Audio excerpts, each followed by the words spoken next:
maamulka degmada Garadag ayaa deeq raashin oo ay soo gaarsiiyeen guddida abaaraha ee heer qaran waxay u qaybiyeen dadka ku dhaqan nawaaxiga degmada Garadag ee abaaruhu saameeyeen deeqdan oo ka koobnayd sonkor, daqiiq, bariis, timir, caano iyo saliid ayaa ugu horreyn waxaa goobihii lagu qaybinayay indheyndeyn isla markaana goobjoog ka ahaa barasaafka gobolka Sanaag iyo xubno ka mid ah guddida abaaraha ee heer qaran ugu horreyn goobtii lagu qaybinayay waxaa hadallo kooban ka soo jeediyay maamulka degmada Garadag mudane Faarax Aadan Ciise hadaladiisina waxaa ka mid ah sida tan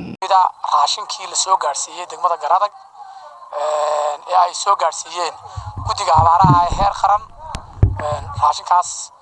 wixii aanu gaarsiin karinay haddaan nahay mas'uuliyiintii heer degmo waanu gaarsiinay intii ay gaari karayeen tulooyinkii loo qorayay iyadoo loo eegayo dadkii ugu jilicsanaa oo yahay raashin runtii ku habboon ma garanaysaa xagga nafaqa ahaanta aad iyo aad baan ugu mahad celinaynaa guddiga abaaraha ee heer qaran iyo cid kasta oo soo baxsatayba oo iyo cidina soo gaarsiisayba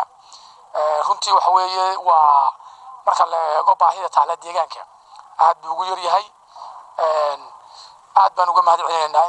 inta ma garanaysaa raashinkaana soo gaaray guddiga abaaraha ee heer qaran ayna soo gaarsiiyay oo ku mahadsan sidoo kale iyaguna waxaa halkaa ka hadlay xubno ka mid ah xildhibaanada golaha deegaanka ee degmada Garadag iyo waayeelkii waxgaradka tuulooyinkii loo qaybinayay caawimada isla markaana u mahad celiyay guddida abaaraha ee heer qaran iyo xukuumadda uu hogaamiye madaxweyne Axmed Maxamed Maxamuud Siilaanyo deeqdayaashii horreeyay ilaahdeen idin muuqata waxa la qaybinayaa raashinkii guddiga naga soo gaaray guddida abaaraha degmada Garadag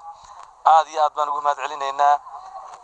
hadal ku sii dheeraan maayo kale goorgaan baan iska joognaa laba arrin baan ku darayaa waxa u daran biyaha deegaankan aad iyo aad bay hadeer xoolihii u jilceen dadkii u biyaala yihiin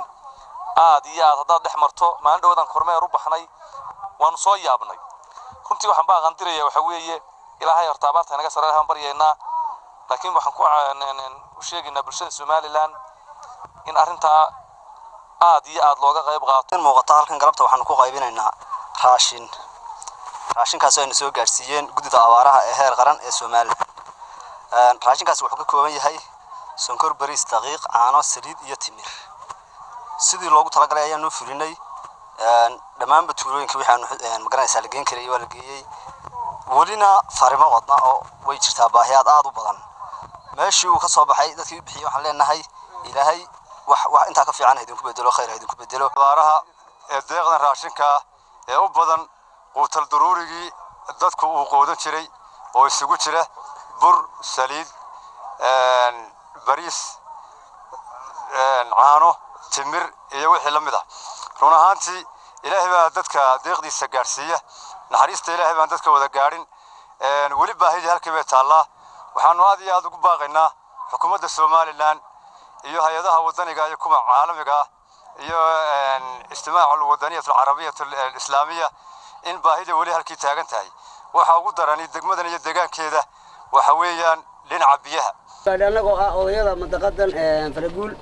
waan u mahad celinaynaa deeqdana soo gaadhay wixii noo soo diray iyo wixii noo keenay dhamaantood iyo ilaaha weyn ee abuurtay dhamaantayba